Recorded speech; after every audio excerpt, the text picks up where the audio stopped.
Good afternoon, everyone, and welcome to today's event, Social Justice and Advocacy Through Sport. My name is Kat Alves, and I am the Director of Athletics and Recreation here at John Jay College of Criminal Justice. This month, John Jay has hosted a number of programs to commemorate Black History Month. As a college, we have embraced an overall theme of amplifying voices, and I could not be more thrilled to hear from our esteemed panelists on today's topics. Diversity, equity, and inclusion efforts are central to our mission at John Jay and in athletics. We also seize every opportunity to provide our students with leadership opportunities. I am so excited to have two student leaders co-moderating today's discussion. Before I briefly introduce everyone, I'd like to acknowledge our partners who were instrumental in making this event a reality, including our Urban Male Initiative team, led by Maria Vidal, the Office of External Affairs, RISE, and Sigma Gamma Rho Sorority and their Swim 1922 program. Thank you all for your partnership. And now I have the honor of introducing our panelists and co-moderators. First, we have with us James Cadogan, the Executive Director of the NBA Social Justice Coalition. James is no stranger to John Jay, having moderated a series of conversations around the future of public safety. Thank you, James, for joining us. Next, we have Candace Cooper, a sports media professional who is the host of Locked On ACC podcast. She's about to get real busy, I bet. Candace is also a creative producer at Rebel Ventures and serves on the Diversity, Equity, and Inclusion Council of USA Swimming. Welcome, Candace. Third, we have Dr. Andrew McIntosh, Chief Program Officer at RISE, one of our key partners here at John Jay Athletics. Andrew leads the translation of RISE's mission to educate and empower the sports community into programs for varying audiences and contexts. Welcome. As you can see, we have such a breadth of perspective and experience on this panel. I will now turn it over the microphone to our fantastic co-moderators, Alexander Frimpong, a student leader representing Urban Male Initiative, and our very own Juwan Fraser, a senior student athlete on the men's basketball team. Take it away, gentlemen. I'm Alexander Frimpong Jr. I'm a senior at John Jay. I work for United Male Initiative as a communication assistant. My major is media studies. I think it's important to put a spotlight on social justice issues because it affects us all as a society. And here I have three panelists who are no stranger to these issues that affect us today. Good afternoon. My name is Juwan Fraser. I am a senior at John Jay as well as part of the men's basketball team. I'm currently studying criminal justice Bachelor of Arts with the objective of becoming an NYPD officer and later on a chief of department. I currently work for the NYPD as a police cadet, and this panel will be beneficial to me as I go on to into that area of my life. I would like to hear from others how I can properly approach into making change.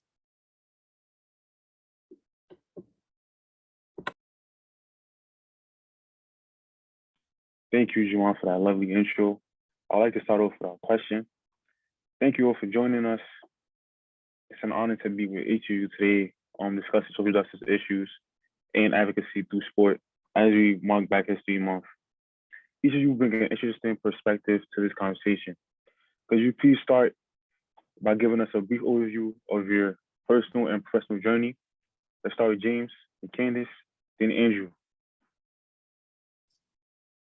Well, first of all, thank you, Alexander, and thank you, Juwan, and thanks to the John Jay Athletic Department for having me and us here. It's great to be in touch with the John Jay community and family again, and especially during Black History Month to talk about the intersection of sports and social justice, because that's what I now am privileged to be able to do on behalf of the NBA family, which is great. My personal and professional journey, the short version is I am both an immigrant and a child of immigrants. My parents are from the Caribbean, from Barbados and Guyana. Like so many, they moved in the 1970s to the UK while their siblings moved to the US. So a 2-year stop for my parents turned into a 20-year stop, including 2 more kids. And I was the last of those. And then after those 20 years, when I was 14, we moved to the US to join the rest of our extended family. And so a lot of my perspective on how I see the world and frame the world is through the diasporic lens of having been a young Black boy and growing up in England and a young Black man and adolescent growing up in the United States. And one of the through lines for me from being a kid in the 1980s and early 1990s was basketball, and seeing the dream team exported globally, icons of athletic excellence and what that meant to see Black men who looked like me doing such great things on the global stage. That set the imprint for so many things in my life, not least of all how I felt about myself and what I might be able to achieve. And through that, over the course of these many years since then, while my basketball career topped out playing for the Howard Lions in high school, when I was choosing a career path, I decided I wanted to go to be a lawyer because I wanted to understand government. I wanted to understand social policy. I wanted to understand why our structures and systems exist and function the way they do. And since then, since going to law school after college, my jobs have really taken me into politics and government, starting with the campaign of then Senator Barack Obama for the presidency, spending 8 years in his administration at the US Department of Justice, and then moving into the advocacy space in criminal justice and civil rights, the same topic that I focused on while I was a lawyer at DOJ.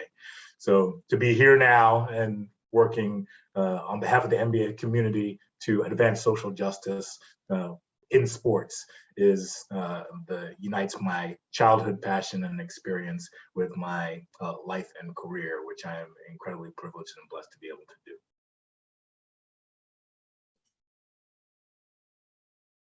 All right, I will go next. It's hard to follow. Thank you, James, for setting the stage to be a little bit difficult. Oh, great. Hi, everyone. I am Candace Cooper. I am so happy to be here. I am a daughter of an attorney. And so I have lived a life of knowing that law and order is very fake, very, very early on. I also have been afforded the opportunity to learn that there's always more to the story. As an African-American studies major at college at UNC, I swam. And I got the opportunity just to learn about myself, which I think was really important, especially in the swimming world, being the first African-American female to swim at the University of North Carolina at Chapel Hill. So I realized very quickly that there was not only a calling on my life, but purpose in order to expand the sport. Currently working with Swim 1922, USA Swimming, DEI, realizing that 1 to 3% of African-Americans swim at the elite level or swim in general, and trying to figure out ways to kind of better serve my community in that regard and just expose them to swimming not only being a competitive sport, but also just a water safety and life skill that they need to obtain. And in my day-to-day, work as a creative producer and a podcast host. So talking a lot of sports, basketball, football, all that good stuff. So yeah, I get to merge both of my true passions, which is the love of my people and as well as sports as well. Great. A pleasure to be here with you today. Thanks to John Jay for partnering with us and reaching out to be a part of this. Really pleased to be alongside both Candace and James, esteemed colleagues. My background is, I think, a little similar to James. You may hear a Caribbean accent. So I'm originally from Trinidad and Tobago, and I came to the US about 10, maybe 11 years ago to do my PhD. I would say I am a psychologist by profession. I've done a wide range of things. I worked in the corporate sector for a while in what you might call organizational psychology, trying to improve things there. And then I worked with a lot of youth and law enforcement back in Trinidad and Tobago as well as Jamaica, trying to figure out ways to better reach youth and deprogramming alongside youth. And then, because I ran track for my home country, I wasn't very good, but I was good enough, I suppose. And also, represented sport in college. I realized that sport was a really good way to connect with youth. And so I came to the US to do my studies, pursued that, did a lot of work in Detroit, and became really concerned with the disparities between what was happening in Detroit as relates to sport and what was happening in the hometown of East Lansing, where Michigan State University is located. And so really trying to understand that led me to my dissertation, which is, the ways in which coaches could build life skills for youth and how that looks different for people of color and Black individuals in particular. And then eventually joined RISE and kind of continue that work in a more earnest way. So again, a pleasure to be here, excited to engage in this conversation. Thanks, Alexander and Juwan, for the conversation today. Thank you all for your great introduction. And as we move on, people tend to agree that sports have the ability to bring people of diverse backgrounds and perspective together. But yet having conversations around racial, gender, and identity inequalities is still like a challenge to a lot of people. Along with these lines, we have a few questions that we want to ask. Let's start with Miss Candace. What drives you to address issues in your community regarding access to swimming to understand communities? And what projects are you excited by through your work with USA Swimming and their Diversity, Equity, and Inclusion Council? Absolutely. Thank you for the question. I think that it's just a personal journey. It's a personal reason for advocacy because I've experienced it. I know what it's like to literally be the only Black person on a swimming deck. I know what it's like to feel like you cannot ask certain questions or you get asked all of the most ignorant questions possible. And so, what do you do with your hair? You have extra bone in your body. That's why you're faster than us, or you're only going to college because you're a Black girl and like you're a token. And so they're going to pick you. So a lot of things that I've thankfully unpacked, in therapy. But, if I could be that girl who allows other women to never feel like they are alone in this space, I think I would be happy with all of my work. And so creating, just programs that highlight other Black women in the sport or even young Black males in the sport, I think is so critical because we don't know what we don't know. And a lot of people assume that you start off at, a certain level and never really matriculate too much, but there are so many young men and women who are, doing a lot of things in the college space. And so creating things with DEI is just getting the word out there, doing a lot of projects that just gets their communication on track, teaching them how to address us, how to address hard moments. When they came out with the George Floyd statement, it didn't hit home. So there was a lot of feedback that they got, and it was a hard learning lesson for them to not be passive about really important moments. So I think it's just creating opportunities for them to recognize that they have a big part of their community that they should always try to address. Thank you, Candace, for that lovely statement. I think it's important to reach back and always pay it forward to the next generation because they will come after us and they will set the pace for their generation that comes after them. Now, James, you partner with government leaders, owners, coaches, and athletes, others to work for a more just society. What is the mission of the NBA Social Justice Coalition? And what strategies are you and the teams in the coalition employing to bridge these perspectives? Well, I appreciate the question. Thanks, Alexander. So the National Basketball Social Justice Coalition is the advocacy arm of the NBA community. And it really came out of the bubble that you all know from 2020, when players in solidarity with people, not just across the nation, but around the world, stood up and said they wanted to see something different on racial justice in America. And the outcome of that was an institutionalizing of the values of racial justice in a way that we haven't seen before in the NBA community or in sports. It was our players making clear statements about what they wanted to see, and a response from our team governors, majority team owners, our league executives, our players association executives, our coaches, to say we're going to come together and build an institution that is dedicated to doing this work for the NBA community. Not just players standing up as individuals, which they have done. There's a tradition going back the full 75 years of the NBA to the days of Kareem Abdul-Jabbar and Bill Russell, Oscar Robertson, so many legends over time, and those who aren't necessarily household names, who have put their capital on the line to say we think something is wrong and we can do something about it. And so now in 2020, 2021, 2022, we have a really different opportunity and a recognition that we need to build structures that allow us to take public positions on policy. And that's one of the things that is most exciting for me about the job, because that's what I live for. I live for public policy. I live for legislation. I live for thinking about how we create structures that deliver justice when too many of the structures that we live in haven't. And to be able to do that and say that that's part of my job, as part of my team's job, that and we have the backing and support of all elements of the NBA family is a true privilege. But I do want to be clear about the continuum and trajectory of generations of advocacy that came before that allowed for this moment to happen, because it didn't come from nowhere. And it didn't come without extreme sacrifice by so many people, both inside and outside of sports, to get us to a place where athletes are now encouraged to lift their voices, encouraged to take positions. Of course, not without backlash, not without criticism, but at the end of the day, we are in a new and much more powerful space where there is widespread recognition that athletes can and should play their rightful role in using their platforms to advance justice.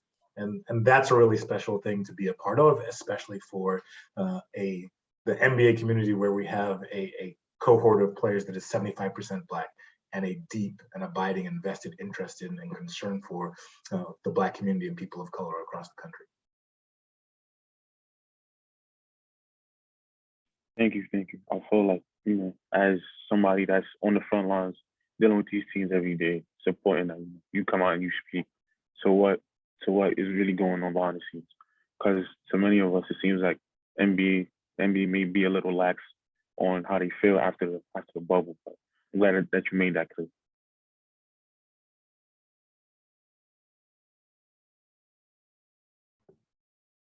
Thank you, James.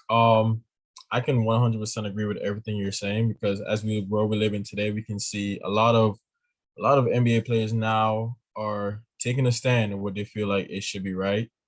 And even though we stand up for what we feel is right, yes, they experience a lot of backlash when they may lose money, but it's more than just the money for a lot of them. It's such a great point. One of the things that, well, if I can just add on to that briefly, is social justice doesn't look the same, and social justice work doesn't have to be one-dimensional. And certainly and I'll give it sort of the NBA examples, but I think there are a lot of different organizations that do different things and do them well. And we have to do them all. So we have really great grant-making work through our NBA Foundation and foundations that teams have. And the NBA Foundation's work is now being directed towards Black and Brown students and empowerment from cradle to career in college, which is fantastic, really important. We have DEI work going on internally, both at the league office and at teams, which is about creating, opening doors of opportunity for people of color and women to be able to take their rightful places in our leadership ranks, which is incredibly important. We have our community engagement through NBA Cares, and then now we have the coalition doing the political advocacy. My point is that every organization has to try to find its space. We are big enough and large enough that we can find a lot of different spaces, but making sure that we don't consider social justice work to be just one thing, or say that one thing isn't enough. As long as you're partnering with good folks in the movement and people who are truly dedicated, you find our ability to do things is actually a lot greater than we might think in the first instance. Thank you again. It's a lot of people do not know. I did not know a lot of majority of the stuff that you just said. It's quite informative, and I thank you a lot. Mr. Andrew, as we all know, the country seemed to open its eyes to systematic racism after the murder of George Floyd in 2020. And many across sports and society responded by raising their voices and taking action in many different ways. But as we look back and see where we are now, how would you assess the landscape in the fight for racial justice? Yeah, I appreciate the question, John. I think, I'll start kind of piggybacking a little bit on some of what James shared, and in some respects, Candace as well, which is we have made strides, right? And we have made progress. I think it's important to have organizations acknowledging that racism exists, acknowledging that systemic racism exists, and being involved and engaged in programming that actively pushes against that, right? James, alluded to many of the initiatives that the NBA is involved in, but at Rise, we've been fortunate to partner with a number of other organizations that are doing similar work, and that is work at the middle school level, all the way up to the professional leagues, including a number of colleges. So from a from a response standpoint, I'm really heartened that we are, as a society, as a country, engaged in this work a lot more, that we have individuals, athletes particularly, using their platform, student athletes using their platform to engage in these dialogues, engage in this conversation, and take action, right? You know, go out and hold protests, go out and draft bills and policies, go out and educate others to do more. So I want to start there. One of the things, though, that I think we have to recognize, though, at this moment is there's simultaneously been a lot of pushback, right? And it's been labeled pushback against critical race theory, but I think more broadly, it's just pushback against discussions about race and about racism and about diversity. And I think a lot of it, if I was to look at it innocently, which is one way to look at it, a lot of it comes from, I think, fear and ignorance, right? You know, what will happen if we acknowledge the differences? What will happen if we acknowledge our history? What will happen if we acknowledge so many things that have not been right and been just in this country? And so I wanna, I guess, respond to your question simply by, thinking a little bit about the fact that there's always going to be a tension, I believe, between us moving forward and advancing the work and people leaning into it and owning it and accepting it. And simultaneously, folks, for whatever reasons, I don't want to cast aspersions on people's intentions and motivation just right now in this moment, but for whatever reason, there are going to be folks who push back. And we have to be, I think, very mindful of that and be deliberate in calling the work that still needs to be done into question, right? And saying, hey, we have done a lot, but there's still more to do, and we cannot stop if people are still being oppressed, if people are still not given access to some of the things that they have every right to access as citizens of this country. So I think we've made some strides.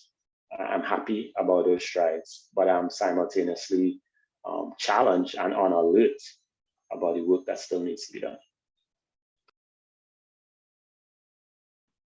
Thank you, Andrew, for that lovely submission. Of course, as you said, there will always be tension and very much tough conversations around the subject. But without those things, you don't have progress in the strides that we've made, especially since 2020 or the summer of 2021. There was a lot of pledges made to be better and do better, and the small steps governments have taken, even little coalitions, even the smallest signs of saying that we better and we understand what you as a people are going through. But as the next question, through the power of sport, could each of you give an example of a positive outcome or an initiative that has effectuated positive change, breaking down barriers?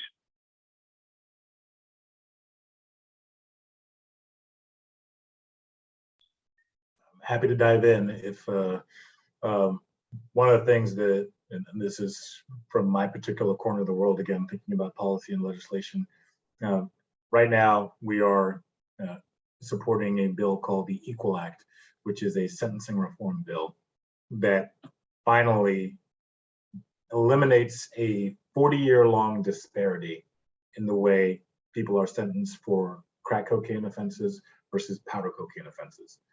And that dates back to the 1980s, and there is right now an 18-to-1 difference in the way people are sentenced for those two kinds of offenses for the same substance. In the 1980s, it was 100-to-1. It has come down, but it still hasn't been eliminated. So there's finally a bill on the table that is going to eliminate it. And let me be really clear that the reason for the disparity that was enshrined into law was simply racism. That's all it was, because the majority of crack users at the time were Black, and the majority of powder cocaine users at the time were white. That got written into law, and it has been there ever since, and this has absolutely devastated Black and brown communities over the course of the past 4 decades. So the bill that will eliminate that has now passed the House of Representatives. We lobbied for it and supported it in the House. And it took a lot of doing, and we are very pleased to stand alongside our allies at Families Against Mandatory Minimums, at Justice Action Network, and more, who have been doing this advocacy for quite literally years to get us to this point. And now that bill is pending in the Senate, and so we're going to do more advocacy, again, in partnership with other allies across the community, to see it passed through the Senate and signed by President Biden into law. But to see that go from idea to reality, to see it pass through the legislative process in the lower chamber of the Congress, and then to now have it be pending in the Senate, is an incredible piece of progress. Those are the kinds of things and the victories that we celebrate, because we all know the legislative process and the policy process, they are not fast, and you have to take the long view. Progress that we make is never enough, because we always want more, as we should. We always want it to be faster, as we should. But part of our job is to keep our eyes on the prize and keep moving forward, and to celebrate those moments when we see those big pieces of institutional progress, and make sure that they're not for nothing, and that we keep building on that work. So we're really excited about where that is and moving that forward in the days to come. Yeah, I'll follow those sentiments. Obviously, USA Swimming is moving a little bit slower than the NBA, and the progression is not as imminent, but I will speak to the fact that a lot of it, as I mentioned before, is really communication, right? So when the issue currently we're seeing in NCAA with trans persons who are deciding whether or not they want to compete, having USA Swimming even put out a statement is far beyond what they used to do, right? They just ignore a lot of things and issues that are going on in various communities. And so trying to just get them to work with the DEI Council to ensure that they're saying something, so that they're making sure that they're addressing, things that are going on in real time. So that's been big progress. We always have had the Make a Splash program that allows for swimming lessons provided to Black and Brown children throughout the year. And we've had a lot of work with Swim 1922, who also provides a lot of swim lessons for our underrepresented communities. So there are people doing the work, boots on ground, and there's also a lot of people who are not necessarily yet tied to USA Swimming that have done a lot of work with Black and Brown children. And so we're trying to get them recognized and make sure that they're well promoted at the national level, so people can understand that there are people out here trying to make sure that there's effective change when it comes to the swimming community. Yeah, I think, the panelists obviously highlighted two great examples. I think the examples they highlighted are a little bit more what I would call at the systemic and structural level, which is where we truly want to see change.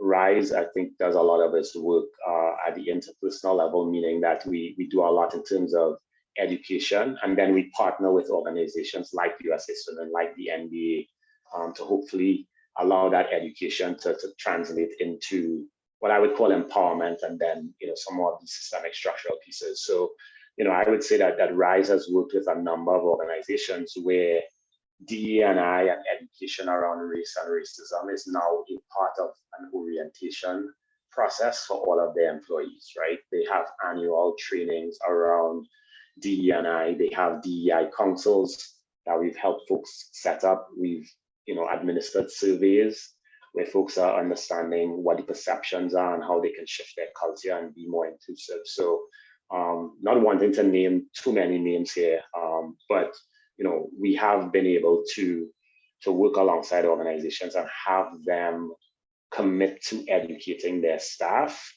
And kind of to James's point, not only have they been outward focused on doing more in the community, etc., something Candace shared as well, but they now also committed to looking at their policies and procedures and making sure that they are more equitable, they are more just, and ultimately more inclusive. So again, definitely there've been strides.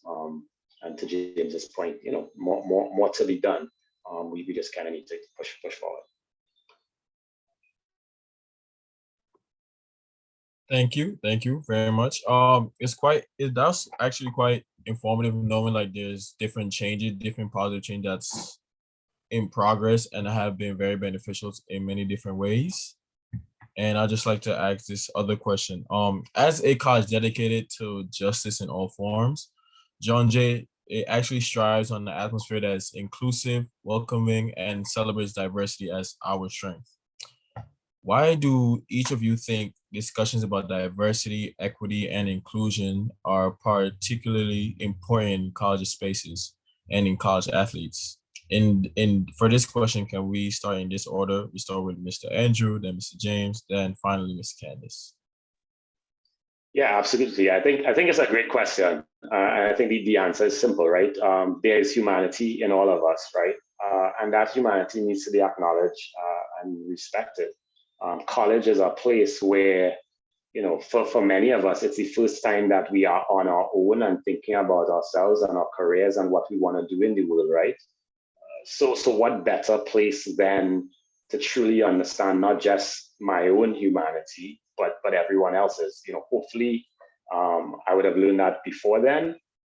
But I think as you think about a career and a profession, whether it be in sport or otherwise, it is truly a place to begin understanding and recognizing that difference.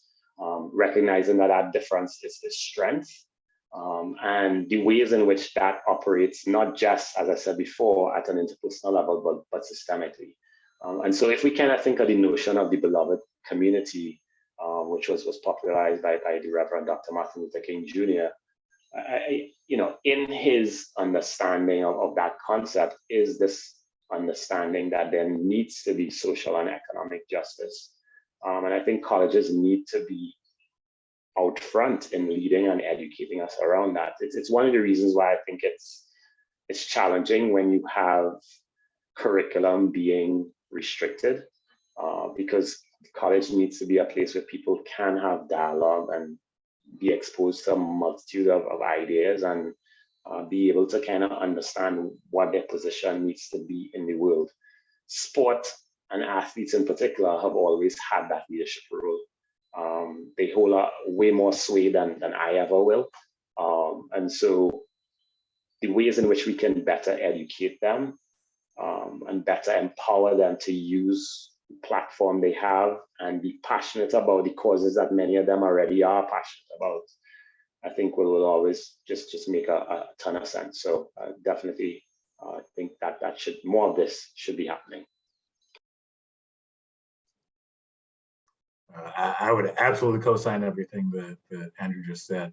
I think it's that hits it out the park for me. But the one thing I will add is I think in addition to the interpersonal and the community aspect of thinking about racial justice and DEI and making sure those are infused into how we think about our day-to-day lives and how we connect with other people and how we respect and value humanity.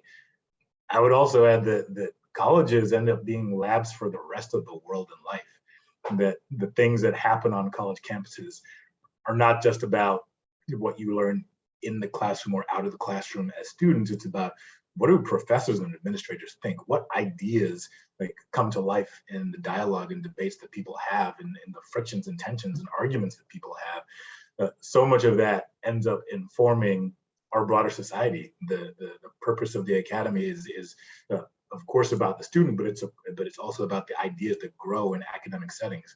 And so that I think is really important. We look at professors, we look at student athletes, we look at campuses, and we say, well, what does that say about our society? Or what are we learning from this next generation that is now informing who we are in the public spaces of the world? That's something that I think we need to respect and continue to acknowledge, understand, and learn from. And the other thing that I think is really important is that I think we tend to pretend that college is like a dress rehearsal for life because students are younger.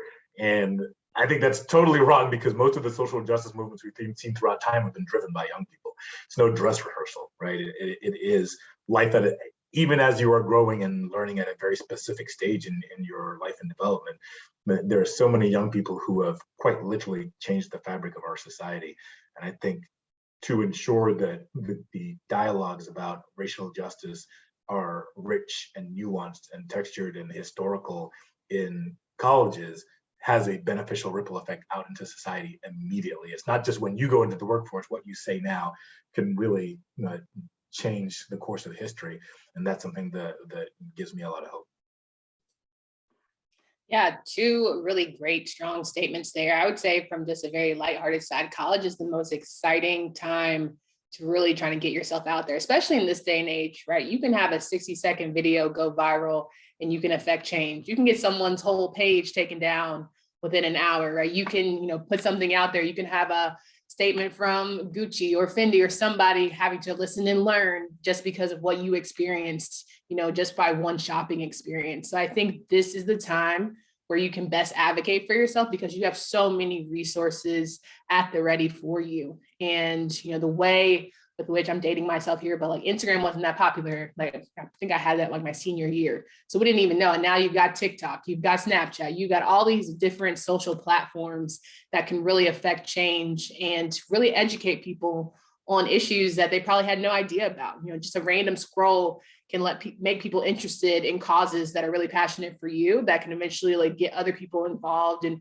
raising money and things of that nature. So I think if there was ever a time to really be excited about being a college student, now is the time, and really to take charge and acknowledge and let people, know that you're in the room. Because I think when I was in college, I would have never spoken up in the ways that I really enjoy seeing college students do today, advocating for themselves, saying, I'm not going to go to practice, or I'm not going to participate in anything until we have a meeting with the administration. I think if you are, someone a part of that, it's, the best time to really put yourself out there because nobody wants to look bad at this moment, right? Nobody wants to say they put down a diverse group or they didn't hear a diverse group out. So if there's something that's really on your heart that, obviously can be presented in a positive and respectful manner, I think this is the time to really advocate for yourselves and for anyone that you feel like needs it.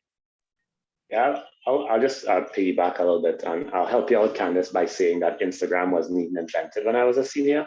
And just add that we've also, RISE has also surveyed almost 14,000 college students. And one of the things that's particularly striking, and I think calls for the reason why we need to do more of this, is 90% of them say that racism is an issue in our country. And 85% of them say they want to be better educated around these issues and want to be a leader in this space.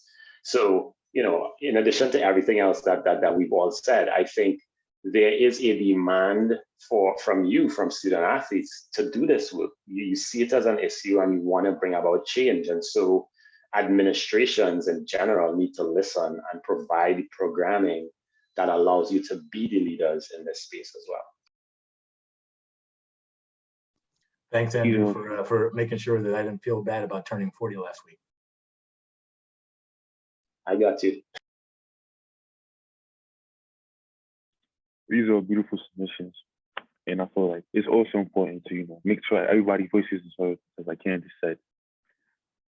The shortest video could affect the biggest change, and that's the greatest part about being young right now. It's probably the greatest time to be young ever in history. It's because of the amount of resources you have at your fingertips.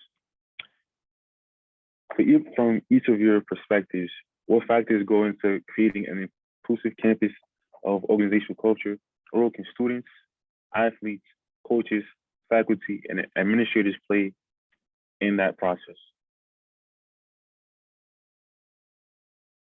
I could just, I guess, dive in here really quickly, and I'll try to make this quick. But we have a kind of a framework at RISE, and there are 5 things that we think are important, right? So one we think is really understanding how folks feel around these issues, right? So again, I alluded to the surveys and the focus groups next. So having dialogues like this where people can share and talk and really kind of express, like, that's important in bringing about organizational change. I think the second piece is education. People need to be educated, right? You can't come up with policies and change structures in a vacuum. So you need to kind of raise knowledge and education of a group. Thirdly, you need to find a way to make it more pervasive and holistic and systemic and structural. And James spoke to this, right? Like, it's great if everybody feels better about things and knows better and says, hey, yeah, we should all do better. But if the systems and the policies and the codes of conduct are racist to begin with, you're going to have a problem, right? So how are we changing the policies, the laws, making sure we have committees that are pushing this, so that it also doesn't stop with James or Candace? or Andrew, right? It's going to be something that's long lasting. And then the final two things I think need to go together, but they often confuse, which is why I framed it that way. We need to find spaces where those who've been marginalized and minoritized can have dialogue on their own and feel safe and feel like they can say what they need to say and get it out there. Simultaneously, we need to have spaces where all groups can be talking together, right? Both things are important, both things are necessary. One is not more important than the other. We need both things if we are to move forward as an institution and move forward as a society. It's such a thoughtful answer, and again, I completely agree. On a slightly different, from a slightly different lens, I think one of the things that is getting lost is giving people the space to get educated and the space to learn more and change their minds. So I think we are, because the power of our hyper-connected world is amazing, and everything that you can do. I think of, I left all of my friends and most of my family when I was 14, moving from the UK to the US, and couldn't connect with anybody. Just like 3-4 years after that, if it had been 3-4 years later, the internet would have been powerful enough for me to maintain some of those relationships. And so I always think about the power at our hands, at our fingertips, that has helped fuel and galvanize connection globally and helped undergird social justice movements. That is great. But the downside of that, putting aside misinformation and disinformation, which is a whole different kettle of fish. But the downside, I think, of some of the public nature of our reflection, our communication, our interpersonal dialogues that go through, particularly through social media, means that I think it's really hard for people to learn and grow in the same way that we used to be able to. Communities used to be a little bit smaller. And so if you make a mistake, or if you say something that 2 days later, 2 years later, you decide, I was probably wrong about this because I've learned and grown. Once upon a time, you were allowed to learn and grow, and it wasn't in the public eye. Now, I think we have a society where it is very hard to do that and very hard to grow without being held to things that you previously believed. And let me be really clear. There are some reprehensible beliefs that people express that they should absolutely be held accountable for, and that is a completely fair frame. But I do think that we have lost some of the spaces for competing opinions to air themselves out in a way that is productive, because they are so very public. And I'm not sure that there is an immediate solution for that, but I do think about the notion of Socratic dialogue and debate and being able to go back and forth on ideas in a respectful way where you have differences of opinion that allow you to be challenged and to challenge and to change your mind and grow and learn. Because if we're not changing, if we're not learning, then you're not growing. And I think that that's a really important thing for us to try to prize, even as we see the power of the public connectivity that we have today. Yeah, and honestly, I think both really nailed the head, so I won't belabor the point, but I think based on, what James said, it's really a heart change that we're looking for. And then Andrew, creating the space and allowing for people to just have those conversations. So, yeah.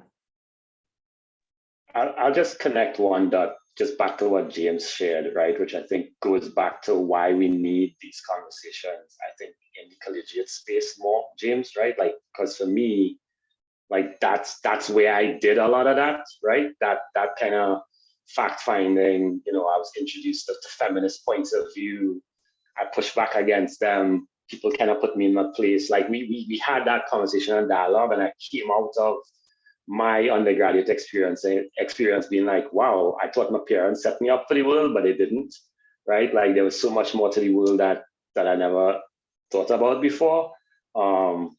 And yes, I recognize that today's college student has Instagram and Twitter and all that, but I do feel like that is the space for people to learn and grow and explore before your first job or your career path, as the case might be.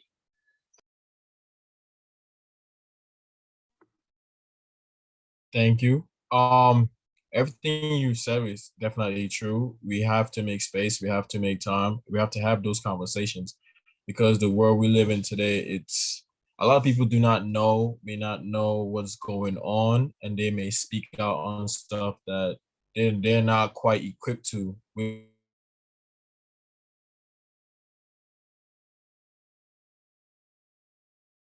be beneficial. I have another question. Each of you have the common thread of advocacy and social justice in your work and portfolio, and yet you all have different career paths, whether from legal to media to education, business, or even more.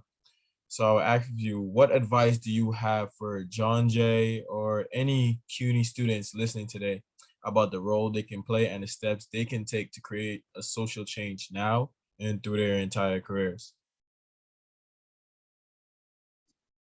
I can jump in on that one quickly and say, I would encourage any of the students who are listening not to think of social justice or social change as a thing you need to go and find as a unitary job. I think the second we start doing that, and I say this as a guy who has like social justice in the title of his job, but the second we start doing that and having that be the goal, then I think you really limit and constrain the possibilities for you professionally and personally. And I think it also does a disservice to the notion of social justice that should really be infused into many of the disciplines that we have where it currently isn't. So I would just encourage everybody to, number one, be excellent at the thing that you choose to do, whether it is a temporary thing or a permanent thing. Build that skill, because Lord knows that some of the things that I didn't do for a very long time were really important for my ultimate career, and I would not know that until afterwards. And so glad that I at least applied myself in that context and drew some knowledge. So I would encourage excellence in everything that you do as a founding principle. But then in thinking about social justice work, be looking at those frames. Like I think if you've heard anything today from Andrew and Candace, when I think about like Candace having a podcast and being able to speak to people at scale about what is important, that really matters when I think about RISE and the work they do to bring communities together and do that interpersonal engagement on justice through sports. That is a critical frame, but both of those things draw on skill sets that you can develop and hone in a lot of different areas. And so I would just encourage everybody to be wide-ranging in their thinking about what they can do and not think that they have to separate out a career from social justice, but think about how they blend the two and where they diverge and where they intersect, and let those things naturally fall where they may. Yeah, I'll jump in similar sentiments. One of my favorite quotes says, "Darling, what is your dream job?" And it says, "Well, I told you I don't have a dream job because I don't dream of labor." And so I've had the fortune of finding out what I don't want to do in this career journey, right? So I've spent many a times in many a spaces, whether opportunities weren't extended to me or doing internships that didn't last. And I think the beautiful nature of all of it is landed me right where I'm supposed to be. My mom tells me all the time, you're exactly where you're meant to be.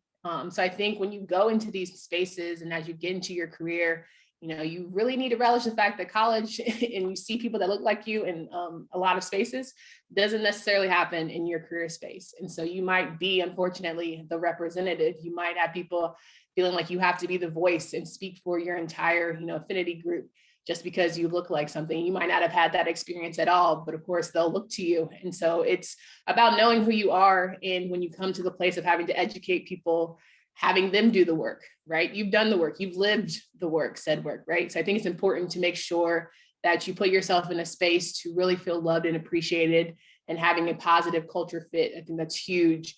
Not having to basically spoon feed people into being considerate or respectful of just who you are, how you wear your hair, how you just operate as from a cultural standpoint. So I think that's something to really consider as you're going into your next journey, and however you want to advocate for change, make sure you do that, whether it's in your own workplace or you're trying to be in a group outside of work. Maybe you have a life outside of your day-to-day. So just find whatever you're passionate about and continue to have that fire in your belly, because I think that's really what drives you and will keep you going every single day. I'll say two things. The first one, kind of piggybacking a lot of what James and Candace shared, which is, I think justice is a philosophy, right? So whether it's social justice or economic justice or whatever kind of justice, a philosophy. And so it can be found in any profession, right? It could be not even just profession, it could just be found in life, right? What is the way that you parent? What is the way that you are a friend? What is the way that you are ally, and a colleague and a teammate, right? So to what they shared, right, is do you have that perspective and that philosophy, and are you integrating that into what you do each and every single day? So that's one.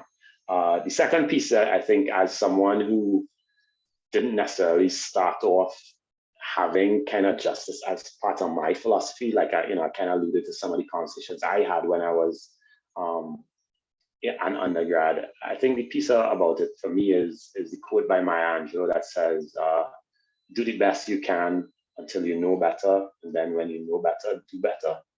And I think that is absolutely important as well, which is you may not decide that you want to do social justice work right now, right? You might decide, hey, I want to be an architect, and there's no social justice in that, or an accountant, and there's no social justice in that. And that in some ways I think is fine.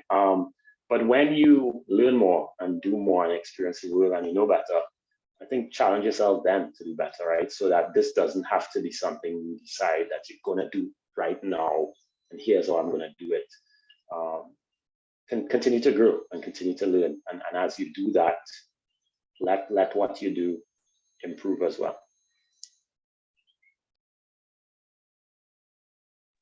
Thank you all for a great discussion. Thank you, Juwan, for being a great co-host with me.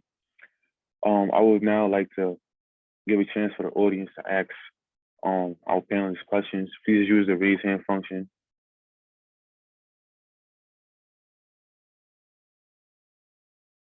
Manuel Peralta, go ahead. Hi, everyone. My name is Manuel. I'm on the men's volleyball team here at John Jay. And I'm also on the Diversity, Equity, Inclusion Committee. And my question to you guys, as leaders in your spaces and your communities, and just having all this experience in this field, is I've noticed that, well, first, I think it's really important that people are made aware of like the problems that are affecting certain communities, and it's almost difficult, I feel, as like when I'm trying to think of events or think of things that we can do to make people aware, to almost make them care or listen to you. So my question is, in the past, how have you guys as leaders have gotten like outside populations that these like situations may not necessarily apply to them? How have you guys got them to participate and listen to you? Because of this fight for social equity and the things that we want to accomplish is going to take everyone, not just the people that it affects. So if you need me to just summarize the question, I can do that, but that's basically what I was wondering. Like, how do you guys as leaders get outside populations to participate and be active and like want to learn and want to be involved? Yeah, so what I hear you asking, Manuel, is how do we get those who hold power, whatever the dynamic might be, to be engaged? So really quickly, two things for us at RISE is one, by bringing those groups together with others to really have conversation and share stories, right? I think a lot of times what we need to do is build things like empathy and perspective taking. And so if we hear and understand these stories, in some cases the pain that others are going through, that is sometimes important. And I think that can help those who hold power recognize what sometimes they're simply oblivious to, quite frankly. I think, Manuel, your question really gets to the heart of what advocacy is, right? That is always the question that comes back again and again, and the answer looks a little bit different depending on who you are, where you are, your positional power, your institutional power, the audience that you're looking at, the stakeholders involved, the structures that you operate within. But the short version is, I think and this is just an additive to what Andrew said, wherever you are, wherever you are and however you're positioned, there's always power, strength in numbers, and there's power in coalition and building the right coalition to get attention. And you think about basic principles of advocacy and engagement, organizing, mobilizing, executing. Those things are only effective when you have the right partners.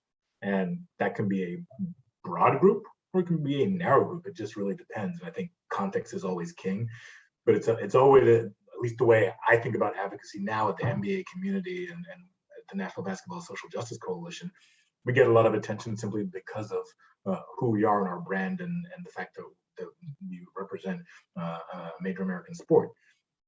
In other roles previously, without that platform, you have to think just as carefully about partnership, but from a different perspective, which is how do you raise brand and raise awareness?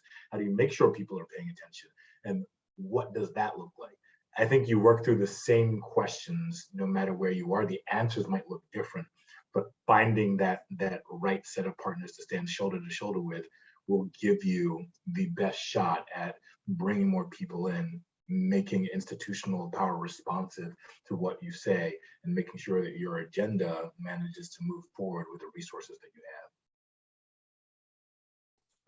Yeah, I'll just add to that and quickly before I have to jump out of here, I want to say thank you, Juwan and Alexander, for all of your questions. And it's so great to meet you, James and Andrew. I think it's been really, a great opportunity just to have some really fun conversations that are very real, but very informative. Diligence, I think persistence, I think going above heads. I have no problem sending an email, especially from someone who went to a public university. We have our information ready. So I will send an email very quickly. Oh, hey, just want to check in, Chancellor, wanted to see if you're ready to come to our speech tonight, all those kind of things, keep record and all of that. So you can say the effort that you've made, you can show and document the efforts that you're making to get that effective change and really have them just come out of something like nice and I won't say shallow, but if it's something light, right? If you're about to have a hard hitting conversation where you're about to go in on the administration, maybe not, but if you want to have something to where they can just learn and talk to some groups and really hear about, what problems and keep it fun. I think that's maybe a great time to just start the conversation. But anytime you're trying to get someone who may not be on your side, I think it's always good to just have a soft opening. That way you can really get in and hammer in your points ultimately and trying to get some effective change. Thank you, Manuel, for your questions. Only thing I advise for joining. Fortunately, we couldn't take more questions because we're out of time. I'd like to thank James, Candace, and Andrew for joining us today. Hopefully, they'll be back for more panelists on social justice and advocacy through sport. Thank you. Have a good evening.